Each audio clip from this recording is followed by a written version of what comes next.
ভারত মহাসাগরে অবস্থিত আফ্রিকার দ্বীপ রাষ্ট্র মাদাগাস্কার আবারও রাজনৈতিক অস্থিরতা কাঁপছে। প্রেসিডেন্ট অ্যান্ড্রি রাজোয়েলিনার পদত্যাগের দাবিতে দেশ জুড়ে চলমান তরুণদের জেনজি আন্দোলন দিন দিন আরও তীব্র হয়ে উঠছে।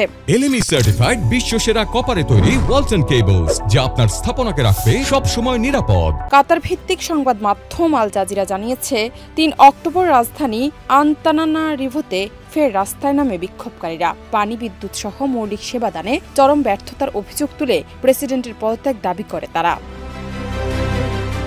জাতিসংঘের তথ্য অনুযায়ী ২৫ সেপ্টেম্বর শুরু হওয়া এই আন্দোলনে এখন পর্যন্ত কমপক্ষে ২২ জন নিহত হয়েছে।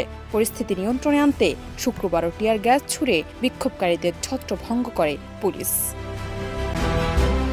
প্রেসিডেন্ট রাজোয়েলিনা এক ফেসবুক ভাষণে বলেন, আমি শোনার জন্য প্রস্তুত, সহযোগিতার হাত বাড়াতে প্রস্তুত, তবে জাতি ধ্বংস হলে কেউ লাভবান হবে না।